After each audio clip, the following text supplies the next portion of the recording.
Hey everybody, what's going on? It's me, Rocco, again, and thank you so much for joining me for another album review. Today we're going to be doing a good one, guys. We're talking about 1979's One of a Kind by the band Bruford, which is basically the solo project or the brainchild of ex-Yes, ex-King Crimson, ex so many other bands and projects drummer Bill Bruford. And this album here, it seems to be very well respected, very well loved by those who have listened to it and have gotten into it. But I find that this album here it seems to slip under the radar when people talk about progressive rock, jazz fusion albums. No one seems to bring this up. No one seems to really hold this up as one of the best. And, I'm here before you guys today to kind of do this album justice, really to sell it to you guys because it's such a fantastic album. It's just so strong from start to finish. One of those albums where you listen to it and it's so hard to pick out the highlights because every single song is a highlight, and it's just one of a kind. It really is. The album title is absolutely perfect, and I just love this album here. It's one of the most accessible progressive rock / jazz fusion albums, and one of the most melodic, one of the most memorable, and it doesn't sacrifice one iota of the virtuosic playing and the musicianship, which is just incredible. I mean, of course, Bill Bruford being one of the greatest drummers of all time, that's a no-brainer. But you also have Allan Holdsworth, and I think, I'm going to get into this during the review, but I think Allan Holdsworth guitar playing on this album just completely steals the show. And prior to hearing this album, I didn't even know who Allan Holdsworth was, okay?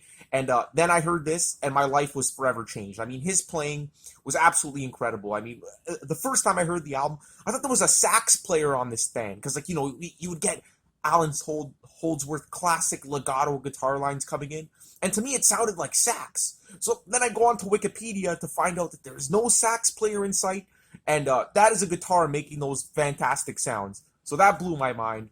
And throw in Dave Stewart, a fantastic synthesizer and keyboard player who really does a great job laying down the melodies on this album. And Jeff Berlin, who's another new discovery for me, but fucking amazing bass player. I mean, his bass lines here are almost Jaco Pastorius level greatness, and I don't say that lightly. This guy is just fucking phenomenal, and a contemporary of Jaco Pastorius as well. This was late 70s, so right about the time when Jaco was big in Weather Report, this album came out. So two bass giants operating at the same time there. Absolutely incredible lineup here, and the history behind the album was interesting as well. So it just really took me by surprise, and I really think that, if you want to get into jazz fusion, if you want to get into progressive rock, well, maybe progressive rock, you might want to start off with Yes or King Crimson or something like that, or Genesis. But definitely if you want to dip your toes into jazz or jazz fusion, this is a great album to start off with. Because again, it doesn't really wander off into crazy improv solos and, insane avant-garde sections. It's really melodic and accessible and structured and composed, and I almost hesitate to call it a jazz fusion album. That's what it seems to be categorized as, but it's just so composed and so cohesive that it doesn't really feel like jazz fusion. It has the elements here and there, so I kind of agree with that label, but overall it has a lot more in common with progressive rock, which we'll get into.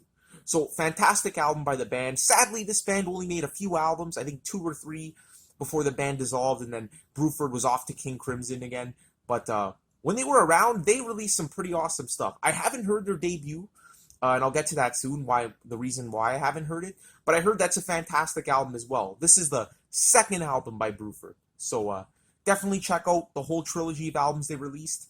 But right now, as of now, this is the only album I've heard from this band because I heard it was the best, and it definitely lives up to its reputation. I would be damn surprised if they have a better album than this.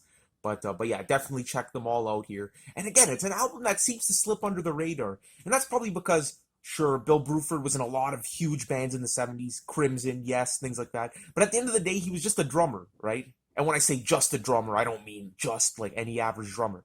But, when drummers go off and break off and make solo projects and solo albums, they never seem to really gain the traction that all the other members of bands do. Like, for example, the singer breaking off of a band and forming a solo project, or the guitarist, or what have you.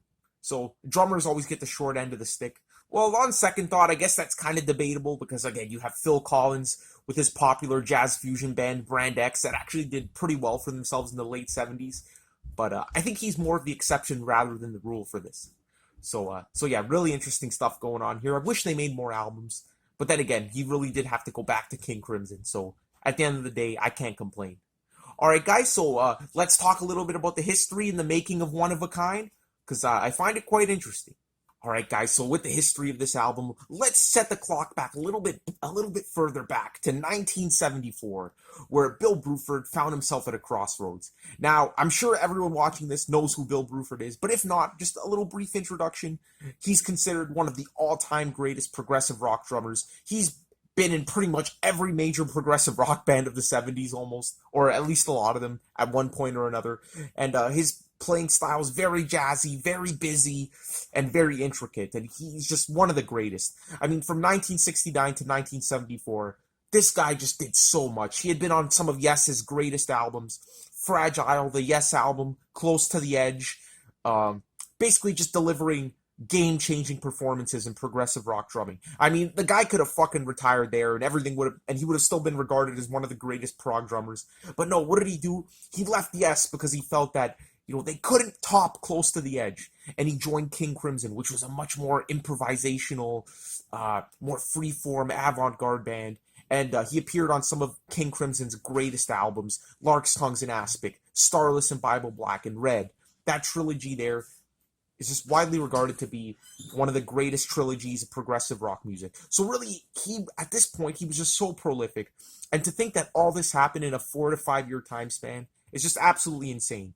But in 1974, Bill Bruford found himself at a crossroads where Robert Fripp was going through some shit and decided to just disband King Crimson at the drop of a hat. And Bill Bruford was left with his cock in his hand. What am I going to do now? What the hell's... he was at a crossroads. He didn't know where his career was going. There were no job offers at the time, and it just felt that he didn't really have a direction at the time there. So in this weird kind of period between 74 and 76, Bill Bruford basically jumped from band to band, played some gigs here and there, did some session work. Nothing long-standing, nothing, really worth raving about. He played a few gigs with the band Gong, which is this American French jazz fusion kind of band, or UK. I can't remember. I haven't heard anything by that band, but did a few gigs with them, as well as National Health, which was another jazz fusion band from England. And they actually offered him a full-time position, but he ended up declining because he found that there were too many writers in the band, and it would have been too hard to get his own ideas across in a situation like that. So you got to respect the guy for doing that. And then most famously, he ended up joining Genesis to support their Trick of the Tail tour while Phil Collins was up there singing. And, obviously Trick of the Tail being the first album after Peter Gabriel, Phil Collins couldn't really drum and sing at the same time. So they got Bill Bruford back there on the drums. But he had a brief stint in Genesis. And if you think about it, that's amazing because he'd been in Yes, he'd been in King Crimson, and now Genesis. So really the holy trinity of 70s progressive rock bands. And and then after that tour, he ended up joining up with Rick Wakeman, of all people, from Yes, and John Wetton, ex of King Crimson. They were in the same lineup of King Crimson, and they tried to form a band, but it didn't end up working out. Rick Wakeman bailed out to go back to Yes, and so anyway, basically he did a few session things like that, and nothing really of substance. But then at one point he actually teamed up with John Wetton, and they approached Robert Fripp at this point. I think this was 76 now, so 2 years after he disbanded Crimson, and they were basically begging him, can we join up again? We were at the height of our powers. Why did we break up? But Fripp was still insistent about that, and the King Crimson reunion would have to wait 7 more years, at least. And again, he found himself at a crossroads. So at this point, Bill Bruford had really exhausted all his options here. The King Crimson thing was off the table, and he didn't really feel like joining a pre-existing band that already had a lot of strong songwriters. So he just decided to form a solo project, called it Bruford, and he got a lot of fantastic musicians who would later appear on this album, primarily Allan Holdsworth, who has previously worked with a lot of big names in the 70s. Man, Tony Williams, for God's sakes, who played with Miles Davis in the 60s, John Luke Ponty, fantastic jazz fusion violin player, as well as Gong and Soft Machine. So they probably had that connection from Gong. So got him in the band on guitar. Then they also got Dave Stewart, who's in a few other bands like National Health, Egg, Con, Hatfield in the North. So a lot of those jazz fusion, Canterbury scene bands. And I guess the connection with Bruford would have been from National Health, so got him on the synths and keyboards. as well as a vocalist. I'm forgetting her name right now, but uh, can't remember her name, but it's not important. A flugelhorn player. And last but not least, Jeff Berlin, who was pretty much an unknown bassist at the time, but Bill Bruford had heard a few of his demos and a few examples of his work, and he was absolutely blown away. So they hired Jeff Berlin into the band, and really, he actually gained prominence in Bruford. And after this, he would go on to be one of the most well-respected jazz fusion bassists, but never played with any other like huge big names again, which is really interesting. But he does get the respect that he deserves. And together they recorded the album Feels Good to Me in 1978, which is their debut album, the one I haven't heard yet. It does have vocals, whereas this album here is just fully instrumental. So that's the reason I started off with this, because not only is it praised as his best album, but I find that jazz fusion albums, they don't really need vocals. Really, the instrumentation and the improvisation is what you want to focus on. And I will get back to that in the future, I should say, because I heard it is a fantastic album. But you're probably going to want to start off with this one if you don't really like vocals in your jazz fusion, like me. But anyway, so they recorded that album, did pretty well. But before they had a chance to record a second album, Bruford was already in talks with John Wetton. Again, those guys being very tight collaborators from King Crimson. And decided to form a new band called UK. And this band here was pretty short-lived. I think they have a few albums. They only have one album with Bruford on drums. But basically this band here, not to get too in-depth with it, it was basically this progressive rock band with elements of jazz. It wasn't really categorized as a jazz fusion band, but a pretty prominent band, a pretty well-regarded album. I haven't heard it yet. It's definitely on my to-listen-to list, and I'll get back to you guys on that. But apparently it had a very synthesizer-heavy presence on the album. And it basically consisted of Bruford on drums, obviously, Wetton on bass and vocals. And each of those members brought in another musician. So, for example, Bruford brought in Allan Holdsworth on guitar, who obviously just played on his debut album. And John Wetton brought in Eddie Jobson, who was a great synthesizer player and violinist as well. And he played with Frank Zappa, of all people, and things like Roxy Music. And apparently he had worked with John Wetton in his time with Roxy Music. So again, all these connections going on in the progressive rock scene, which is just awesome. And they released their debut album, which again is very highly regarded, late 70s progressive rock album. And things were going well. So they went on tour, and here's where things started to get a bit rocky. Allan Holdsworth was a very eccentric guitar player, and he loved to change things up. He never liked to play the same solo twice. But on tour, John Wetton and Eddie Jobson were constantly pressuring him to, basically wanting to keep the structure of the songs intact. But Allan Holdsworth he just wanted to improvise. I mean, that's what gave him joy as a musician. And Bill Bruford, coming from a jazz background, totally identified with that. So that kind of sowed the seeds of tension that would eventually break up UK. And at one point, Allan Holdsworth was just so miserable that he's like, fuck this. Like, I'm leaving the band. If I can't improvise, like, fuck you guys. And Bill Bruford was totally on board with that. He didn't really want to be in the band without Allan Holdsworth. So that whole band kind of dissolved. And then John Wetton and Eddie Jobson would end up hiring a few other musicians, like the fantastic drummer Terry Bozzio, who's also in Frank Zappa. And they released a few more commercial albums after that. So you could really tell that Bill Bruford and Allan Holdsworth had really no place in this band. Again, they're very uncommercial musicians, and they really follow their muse. They follow their artistic credibility. And you could tell that John Wetton and stuff wanted to take it into a more pop-oriented direction. And then with Asia and things after that, other like later John Wetton projects, you could really tell they jumped off ship at the right point. So there they were, as determined as ever, to record the second Bruford album, which ended up being this one of a kind. And they scrapped the vocals, they scrapped the flugelhorn, and they basically kept Dave Stewart, obviously Allan Holdsworth, and Jeff Berlin as that core kind of section, as well as Bruford, obviously.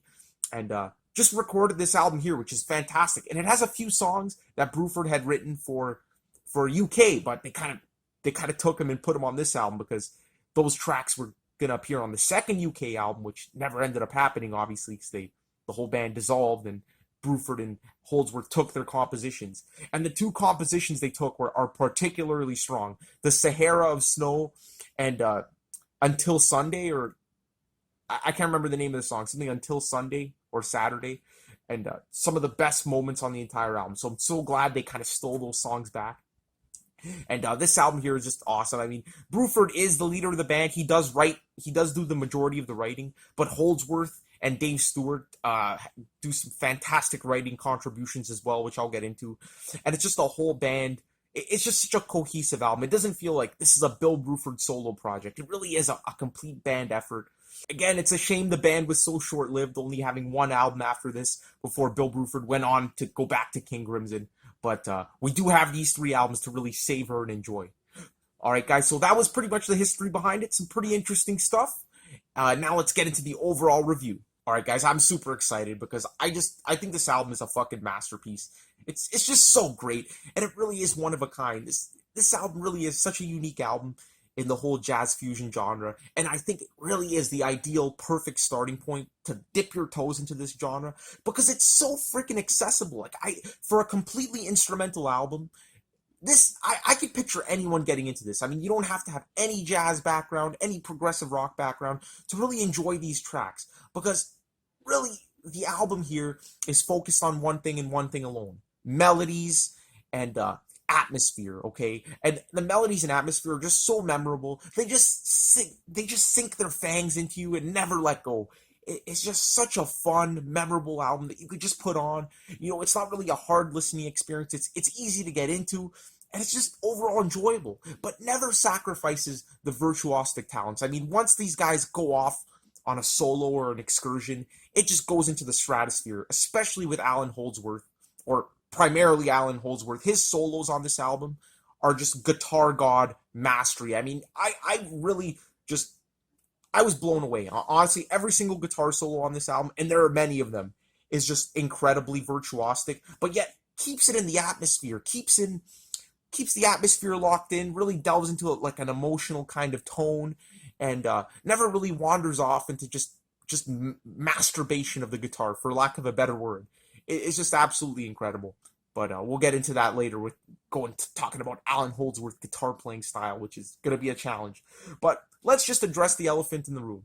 This is a solo project by a drummer. Now, you would expect this album to have shitloads of drum solos, really big on the percussion sections and everything, but surprisingly enough, it isn't. This album really is focused on the synthesizer and guitar melodies, and Bill Bruford really does take a back seat. His playing is restrained, it's held back, it's tight, it's awesome, by the way, and you do get some songs that have a lot of weird percussion kind of element to it, but a really dialed back performance for the band leader here. I mean, I really think his primary role on this album was to compose the tracks and to really lead the band in the right direction.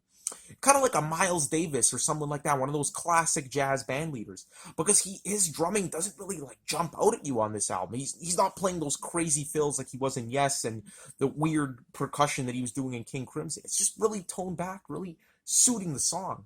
So fantastic performance by Bill Bruford. So if drums scare you away, don't worry. Although a drummer did compose the majority of the songs on this album, this isn't a drum heavy album. So don't worry about that.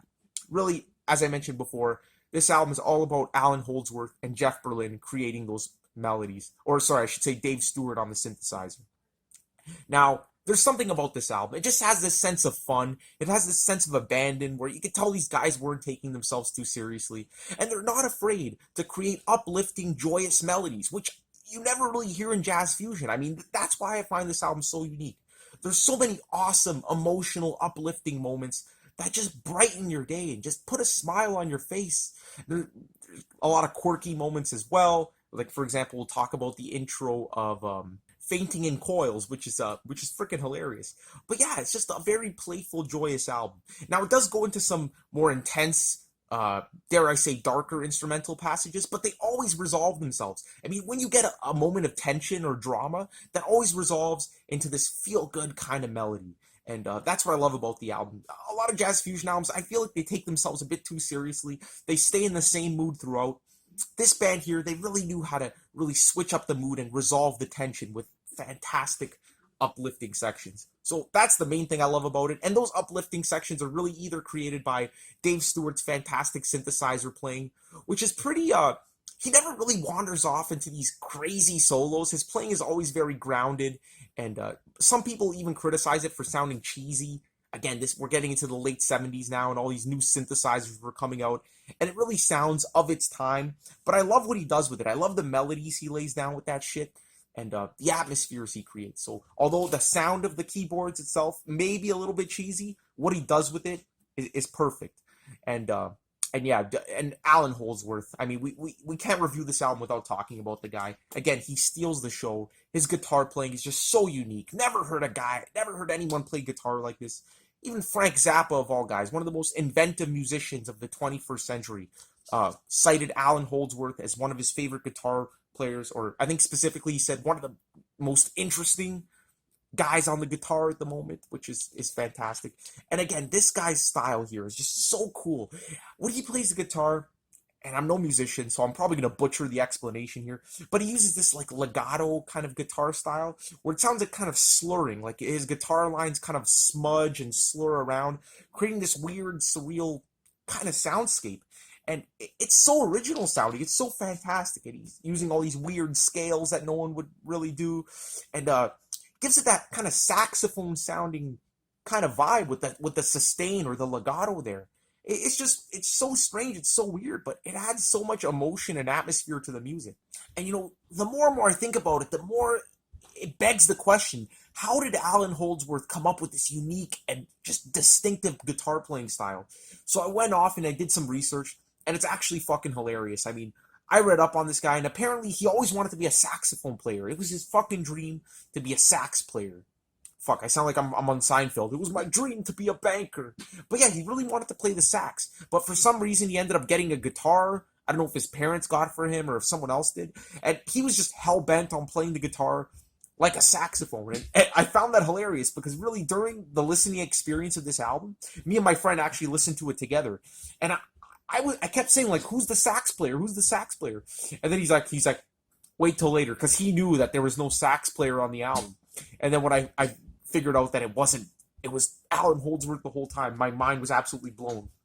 So I just find that hilarious how he always wanted to play the sax, and he incorporated that into his guitar playing.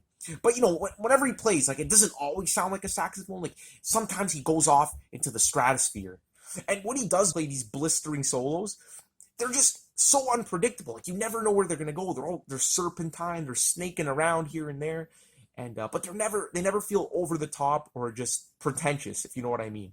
So awesome. Whenever he comes in, amazing. And of course his guitar melodies as well range from just deeply emotional and climactic. There's a lot of really climactic moments with Allan Holdsworth on the album, to just soft, breezy, laid back, atmospheric moments there. So really, those two guys there are really laying it down. And Jeff Berlin's bass playing, fuck, man, when he comes in, it just hits you in the face. I mean, his bass playing on this album, again, it's similar to Jaco Pastorius. It doesn't have the whole harmonic thing that Jaco was doing, but in terms of the soloing and everything, just excellent bass playing here.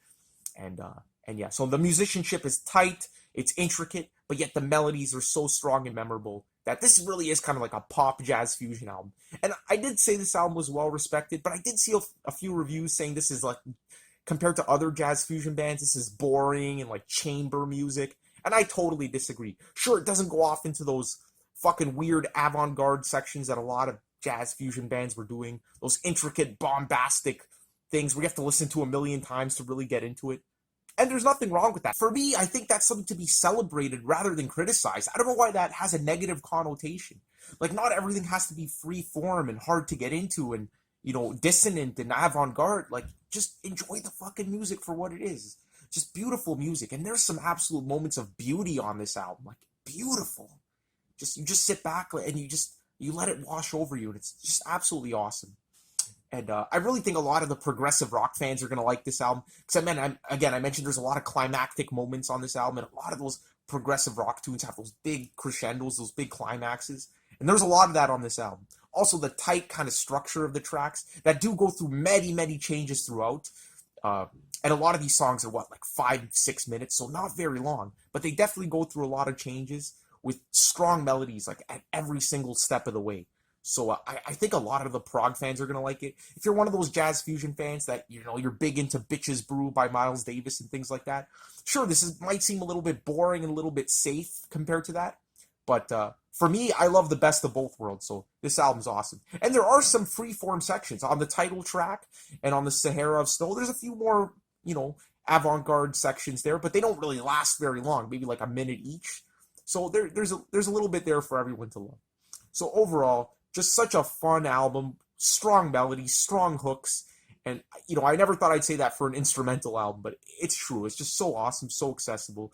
And the album cover is great as well. It shows Bill Bruford kind of opening what I interpret as the Ark of the Covenant, discovering what I interpret as like the secrets of music, and just really shows, how restrained Bill Bruford was, just to let his band come together and do a lot of the writing alongside him, as well as taking the backseat performance-wise. And it's funny because, just as a side note, when he joined King Crimson again, Robert Fripp was kind of pissed off at how busy he was playing. But, hearing an album like this, he wasn't very busy at this point. Like, he really dialed back his performance and let the other members of the band shine. So from start to finish, absolutely fantastic. Not one weak song. This is one of those albums where you could roll a dice. You could pick a song at random, and it'll be fucking fantastic. There's no point in even ranking the songs. It will be next to impossible. Everything is great. And again, one thing I forgot to mention is that Eddie Jobson actually does play some violin on one track, Forever Until Sunday, the song that they originally wrote for UK. And he was originally uncredited, so I don't know, I have a feeling Allan Holdsworth had something to do with that, because those guys never really got along. But he does appear on one track, so I thought I'd just quickly mention that. I just remembered now. So anyway, guys, that's my overall review. Let's dive into the track-by-track discussions. So starting off the album, we get the awesomely titled track, Hell's Bells. And no, not what you're thinking, guys. This isn't the AC/DC track or a precursor to the AC/DC track. This is something completely different. And the title's kind of misleading. It kind of makes you think the song is going to have this grand, kind of dark, heavy atmosphere to it, but not at all. And the first time I heard the title of this song, I was thinking, okay, for sure this is going to be like a bells showcase for Bill Bruford to go nuts on the bells and the percussion and everything. But I was shocked, because not only was it not a heavy song, and not only did it feature very little notable percussion, but it was a very lighthearted, very playful, very joyous song. This track here is basically written by Dave Stewart, so Bill Bruford really had no hand in writing this song whatsoever. But it's a really nice, uplifting way to start the album. Really driven by this playful and joyous synth melody. And again, that 80s, kind of pre-80s synth sound might make people think it's a little bit cheesy. But it's just so playful, so hummable, and catchy as hell. And then when the drums and bass comes in, it gets into a pretty awesome groove. You got this like droning kind of synth in the background too, giving it that funky kind of backdrop there. So really cool song for the first minute and a half.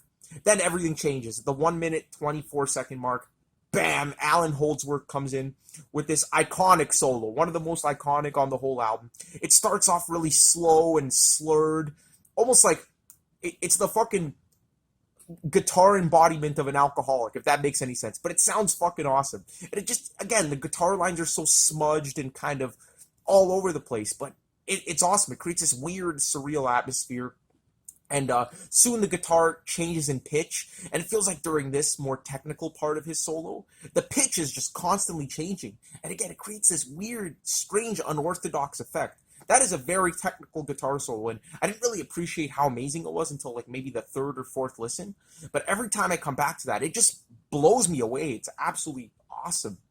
And then after that brief solo, we get into this kind of funky groove, and then going back to the main theme. And then I like the ending of the song, how like the synthesizer takes on this flute sounding kind of approach to it. That very high pitched. And again, it's just a great feel good track. Great way to end the song as well. It's short, 3.5 minutes. I mean, come on, usually jazz fusion songs are at least like 7-8 minutes, because they go off into all these different explorations. This one here is tight, to the point, has that great guitar solo in the middle, and it's a great kind of warmer to the album. And I was surprised to find that this track here is actually the most listened to Bruford song on Spotify. And I find that funny, because for me, this song is more of just like setting the scene, kind of like an overture for the album. Not really one of the standout moments for me, but still fantastic. And I was just surprised to find that it's his most popular song. So go figure. But yeah, Hell's Bells. I can't give it anything less than a 9 out of 10. It's great.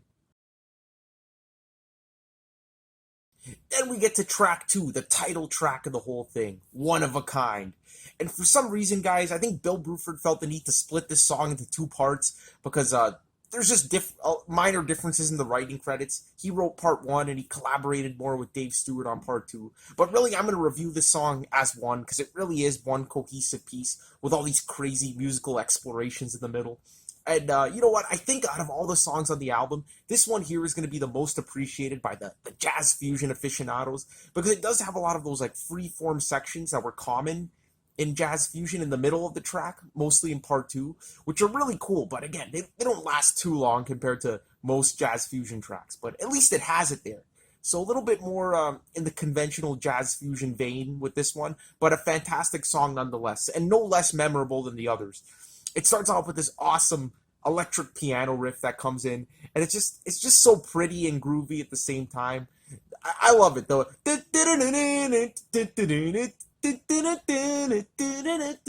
Such a memorable hook there, and then you got this funky synth going in the background, and Allan Holdsworth guitar lines coming in.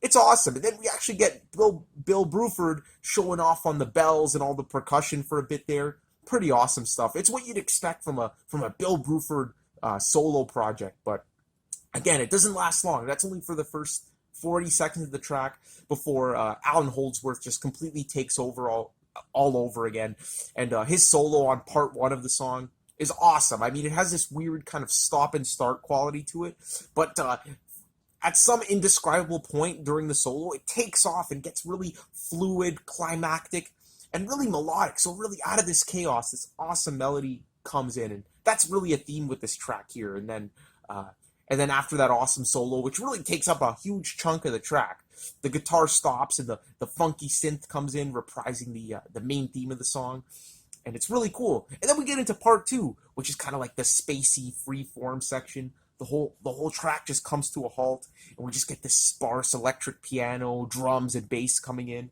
And then Allan Holdsworth just slowly comes in with these sparse guitar lines. Really kind of ominous, kind of tension building moment of the song there, and really freeform. Like there's no really real melody to latch onto, but I love how Allan Holdsworth guitar just builds and builds throughout this, and somehow like his sparse guitar licks develop into a fantastic guitar solo, and it's awesome. I mean, it's a great melody, and it's really polyrhythmic at this point. There's a lot of things going on. Really, nothing is the main focus at this point. It's kind of chaotic, but with Allan Holdsworth guitar melodies coming through, it's absolutely amazing. And at the 2-minute mark of part 2, we get this feel-good melody that just fucking rises from the abyss. And it's kind of competing with the polyrhythms going on at the same time. But soon it takes hold and becomes kind of the main section of part 2 of the song. And it's a really feel-good climactic moment. Then the song finally just wraps up altogether at the end with the main theme of the track coming back in on the flute-sounding synthesizer this time, and Allan Holdsworth guitars just soaring over the whole thing, again creating that epic climactic ending that we really wanted there. So awesome song. It's got a little bit for everybody. Strong melodic lines, Allan Holdsworth fantastic playing, and some avant-garde jazzy sections, which a lot of those purists are really going to enjoy. So really awesome song. I would easily give this one a 9 to a 9.5 out of 10. It's just awesome. It's a track on the album that I find you really have to listen to more than a few times to appreciate, especially because of that weird midsection there. But once it sinks in, it really does. And the strong melodies opening up and closing it, as well as Allan's amazing guitar solos, are more than enough to keep you coming back. So, fantastic song. Guys, track number 3, Travels with Myself and Someone Else. It's an incredible song. One of my favorites on the album. This one it's just a beautiful, beautiful song. And it does have some upbeat, uplifting moments. But when I think back to this track, I just think of the beautiful, serene 2-minute intro that just swells with emotion and atmosphere. It's absolutely dripping in that shit, and it's just a fantastic performance. I think the key players on this song are Dave Stewart and Jeff Berlin. Jeff Berlin's bass performance on this track is absolutely incredible. I love when bass players can really hold down an amazing groove and do all these fantastic bass gymnastics in the background of a soft a soft ballady, laid-back style song. And that's exactly what Jeff Berlin does here. and they let him out of his cage, but his playing throughout the softer sections is absolutely beautiful, and it has this deep oceanic kind of quality to it, if that's the way I can describe it. But yeah, the first 2 minutes of the song are beautiful, and there's two moments in the first 2 minutes where the guitar and piano and synthesizer just swell up to this amazing kind of climax. And then the first time it does that, it comes crashing down back to the moody melody that the synthesizer was laying down from the very beginning. But the second time it does that climax, it suddenly breaks into this joyous, triumphant, uplifting synth melody, like almost something out of a Rocky training montage. At first it can sound kind of out of place, but it's awesome. It just gives the song that facelift it really needed. And then at this point, Jeff Berlin comes in with his bass solo, the only bass solo on the album, and it's absolutely incredible. It's so busy and intricate, but so memorable. Like, exactly like something Jaco Pastorius would do on a song like Teen Town or Havana or something like that. Just, he must have had inspiration from Jaco, because this is a fantastic bass solo. Then it gets back into that swelling section with the guitar, and the guitar kind of has this like slide quality to it this time, and I love how that all coagulates with the synthesizer and piano at those three specific points in the song. You'll know what I'm talking about when you hear it, but it just lifts your soul to the sky. And then it reprises that motivational, triumphant synth part, the and then the song kind of leaves you hanging at this point, because this heavy kind of guitar riffing comes in, and the whole song kind of gets into this weird, ominous section, and you don't know where it's going to go. And you're like, is the song going to get dark? Is it going to go back to the light, airy, beautiful intro? And thankfully it does neither of those. It gets into this weird, upbeat, really playful, joyous, melodic synthesizer riff, kind of like Hell's Bells on the beginning. And it's great. I'm happy that the song didn't go into darker territory. I'm happy it rather ventured into this playful kind of atmosphere, which is absolutely awesome. Then at the 5-minute mark, the last minute of the song is just completely dominated by Allan Holdsworth playing this beautiful guitar melody, just closing out the song with that original kind of, the main melody that appeared at the beginning of the song that gave it that beautiful atmospheric feel, but with Allan Holdsworth taking the helm at this part. Again, it's hard to describe instrumentals, guys, but there's so many different emotions that go on here, and it's so memorable. Nothing avant-garde about this track. It's just beautiful from start to finish. So this one here, easily a 9.5 out of 10. Okay, guys, this next song here, Fainting in Coils, is a fucking masterpiece. I mean, this is one of the best instrumentals I've ever heard in my life, and arguably the best song on the album. But again, it's so hard to decide, and I freaking love this song. Everything about it, just all the different moods and atmospheres it goes through, how it goes from intense and dark to beautiful, soft, melodic, absolutely climactic. There's so many climaxes in this song. It's like when you go to a buffet and you overeat. It's like this song gives you everything you want and more. It's really got everything, and it's absolutely awesome. The way it starts off is it's just absolutely insane. Just with this weird synth and bass thing, and then we get this voiceover coming in of some fucking girl being taught by a turtle or something, and it's just this really weird, eccentric British kind of, I wouldn't say it's vocals, it's really spoken word, but it's really weird. And then all of a sudden, the song locks into this heavy riff. It's actually probably the heaviest part of the album. And it's an ominous groove. It's a really strange part of the album. And then before you know it, we get into this great bass groove. And again, Jeff Berlin's playing on this song. It's absolutely great. And we get a crazy Allan Holdsworth guitar solo that sounds exactly like a fucking saxophone. I mean, I could not believe that this wasn't a saxophone. And it just doesn't sound the guitar. He's not playing it, again, like I said earlier in the video. He wasn't approaching the guitar as a guitar. He was approaching it as a saxophone. And you could definitely hear in the way he plays it. It's just very all over the place, very stop and start, very intense. And that lasts for about, I'd say, 40 seconds. Already the song's off to a really eccentric start. A lot of changes and a lot more to come. But then all of a sudden, we get the first of the many epic climaxes with this synth-driven power chord, and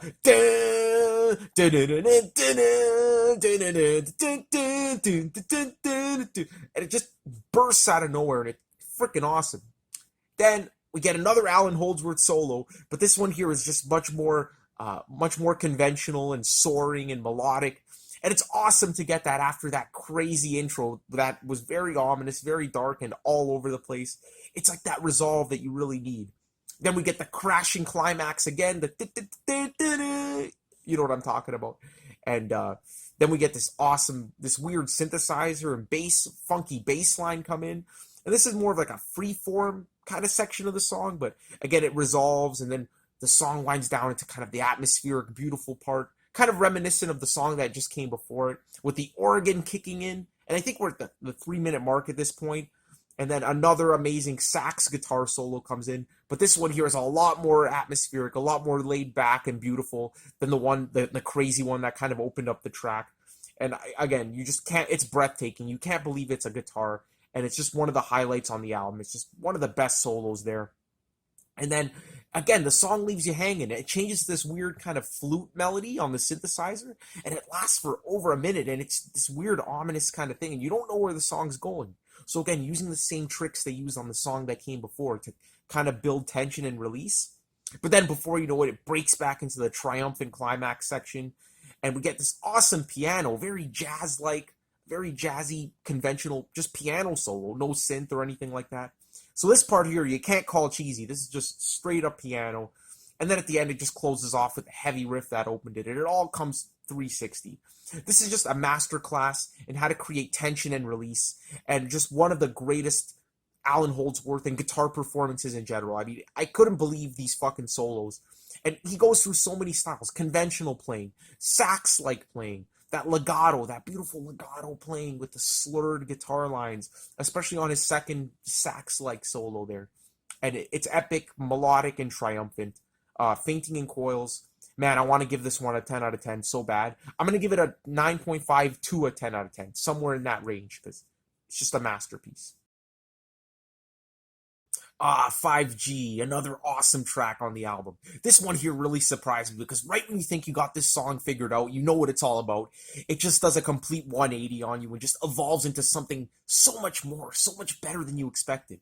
But you know, this song here is absolutely funky as fuck. I mean, it starts off with Jeff Berlin just going nuts on the bass with one of the funkiest lines you've ever heard in your life. And then when the guitar joins the groove, it's just this awesome fucking moment on the album that, you know, probably the grooviest moment. We haven't really gotten any like straight up funk influence here, and funk was obviously played a huge role in jazz fusion, so it was only natural that Bill Bruford would incorporate that onto his jazz fusion album. But it's absolutely pounding, absolutely furious, and the keys are doing all kinds of crazy shit in the background that you could focus in on when you're not locking into that groove. And it's an absolute foot tapper. It's fantastic. And it kind of stops and leaves you hanging for a split second and then restarts that whole groove. So really cool shit going on there. And but then at the 1 minute 30-second mark, right when you think you got this song figured out, it's just going to be a barnstorming funk tune, we get a fucking amazing Allan Holdsworth guitar solo. I feel like I'm saying this on every song, but he really, really, really takes over the rest of the track. I mean, the funkiness does come back, but he's just soloing for the entire fucking runtime of the song. So for the 5 minute track, this guy's going nuts for like 3.5 minutes. And his first solo here is like an absolute slurry guitar solo, just like what you heard on Hell's Bells. Nothing out of the ordinary for him, but just as fantastic. Then it locks back into the funky groove. That comes back in, and we get a nice metallic rocking solo from Allan Holdsworth, which is really cool as well. And then we get another legato kind of solo from him coming in, and it just keeps alternating between these upbeat and kind of weird avant-garde solos. Then at the 3 minute mark, I think here's where the song really takes off. It kind of dies down and it becomes beautiful, and his guitar solo at the beginning sounds a little bit beautiful, but it gets less and less structured as it progresses, and it kind of falls apart at the end, but in a good way. Like, it's just sparse and all over the place, and I don't know, there's just something magical about it. It's so unique and just melodic, but yet as it progresses, it gets more and more chaotic, and the drumming accelerates near the end as well. It's just a weird mesh of chaos and beauty at the same time. I haven't heard anything like it. So yeah, viii is incredible. Easily a 9.5 out of 10. And one of the only songs I can think of that retains that funk groove throughout, but yet has this weird mystical kind of vibe to it, especially with the guitar playing here. So another incredible song. I don't like it quite as much as Fainting in Coils and Travels with Myself and Someone Else, but it's pretty close. It's pretty high up there. So excellent. Okay, so the name of this next song, I'm going to absolutely butcher. The Abingdon Chasp. I don't fucking know what that means. But this one here is another big highlight on the album. And I know I'm saying that about every song, but this one in particular is just fantastic. It almost rivals Fainting in Coils as my favorite track on the album.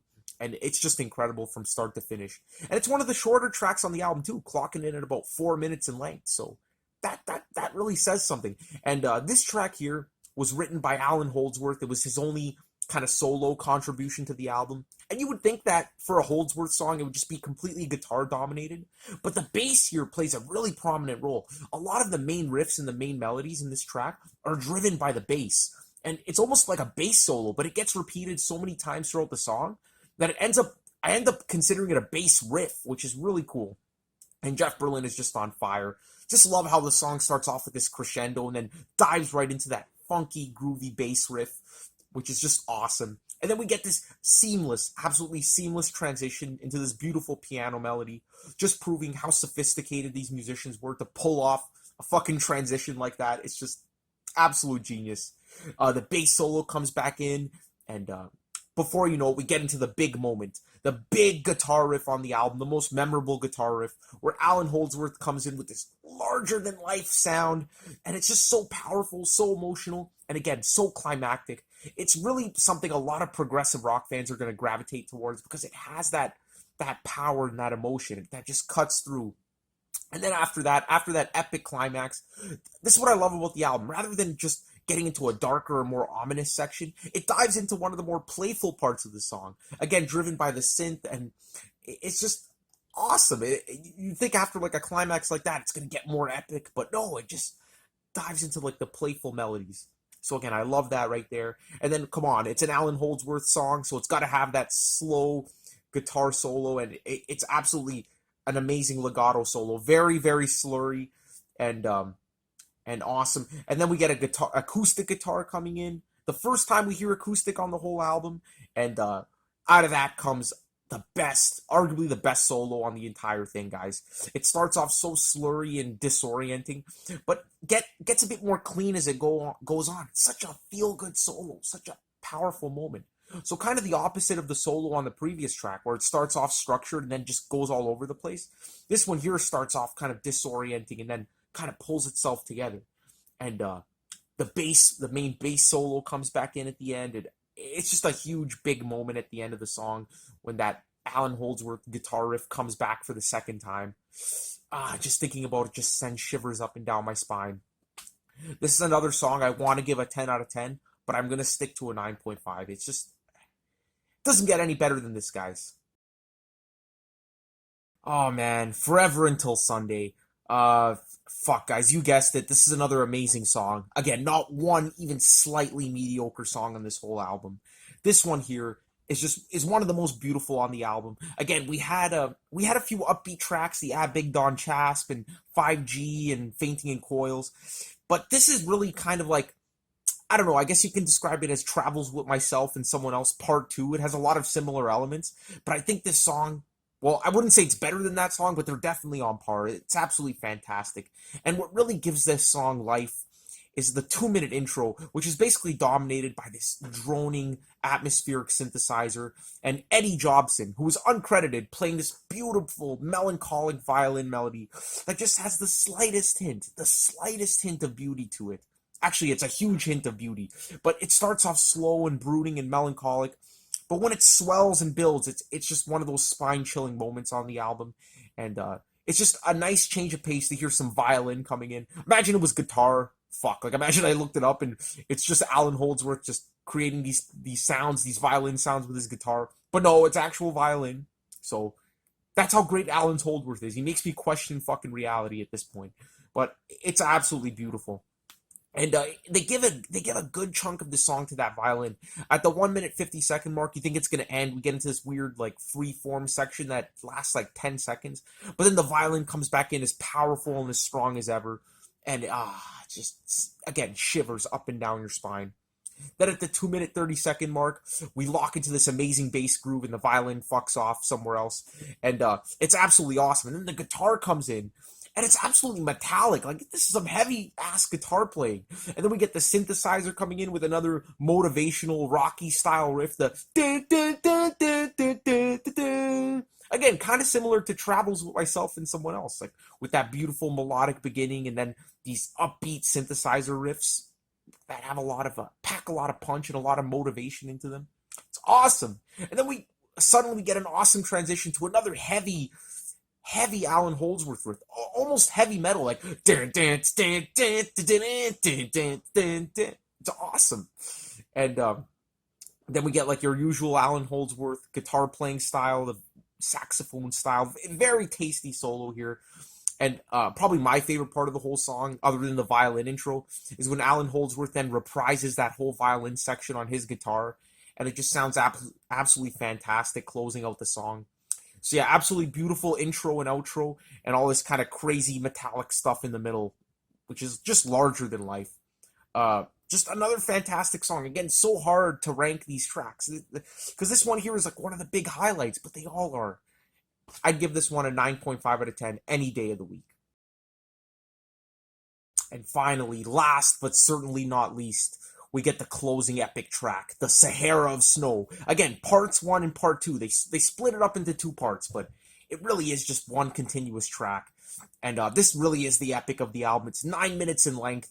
And again, just like the title track, it's one of the more avant-garde tunes on the album. Not as accessible as the other ones, but still pretty damn accessible. And this one here, again, just like the title track, really showcases Bill Bruford's percussion skills, which really we haven't heard much of since that track. And by percussion, I mean everything other than the drums. Like he's playing xylophones on this, bells, all kinds of crazy shit, and it's absolutely fantastic.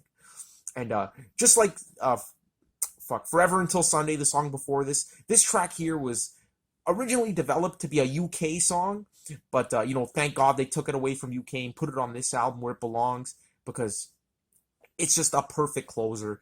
It's atmospheric, it's climactic, and when I mean climactic, I mean it really is climactic, and it features some of the best performances from all the members of the band. Obviously, Allan Holdsworth goes without saying. I've been raving about this guy the whole album, but Bill Bruford as well, just excellent performance. Again, it's a very atmospheric track. It starts off with 1 minute of just pure spacey synthesizer, creating this weird windy kind of desert atmosphere, which I guess the whole song was going for. And then out of that ether comes this awesome driving piano riff, and then that builds up and the drums come in, and then here's where you get all the percussion craziness, the xylophone and the bells and the blocks and all those crazy things. It's absolutely great. And yeah, that piano riff is still going through the whole thing, giving it this awesome drive. It's a pretty dark sounding track. And then all of a sudden you get this ominous guitar riff that just comes in, this absolutely sinister riff that just builds and builds, and it's probably one of the heavier riffs on the album. Again, just like the track before that had some extremely heavy moments. And yeah, it's like nightmarish almost fucking nightmarish. And then before you know it, we get into another spacey synthesizer section where really all the instruments stop, and it's just the synth kind of bouncing from ear to ear, creating this weird echoing, expansive effect. It's absolutely genius. And then that goes on for a while, and then before we know it, that driving piano riff comes back in with the percussion just blasting its way in. And I love that. You get the xylophones and everything. Then the sinister riff reprises with Allan Holdsworth. And that pretty much ends part 1 of the song, which is absolutely incredible. And then part 2 is basically just this awesome thumping bass line that's really acting as the bedrock of the track. And it's just a really climactic, really kind of droning and hypnotic section. And especially when Allan Holdsworth comes in and just steals the show for the last time on the album. It has this epic climactic feel that you can't deny. He's just soloing over this beautiful hypnotic melody. The synthesizer does some awesome flute sounding stuff later on as well, and it's almost emotional, and because it really feels like the album took you on a journey, and knowing it's the last song, it just motivates you to just put the album back on. I mean, this album is just so replayable, and closing out with a masterpiece like that, you can't go wrong. Another 9.5 out of 10. Just realized I pretty much gave every single song on this album a 9.5 out of 10. And if that doesn't say how fucking fantastic it is, nothing will. I mean, this album is just, the more I think about it, the more excited I get. It just really is this lost kind of gem that, once you discover it, you're going to love it. But it just isn't as well known. It isn't as highly regarded as a lot of the other jazz fusion albums. And I urge you guys to listen to it, because it really is fantastic, and it's one of those guitar god albums that I always rave about, kind of like Mahavishnu's Orchestra, Inner Mounting Flame, but rather than bringing the intensity and just the batshit craziness, the guitar playing here is just a totally different style, from a totally different atmosphere, and totally different planet almost. I mean, no one was playing the guitar like this guy, and just super exciting there. And of course, all the other members of the band are fantastic. So highly, highly recommend this album. Thank you for watching the review, guys. Peace out and take care.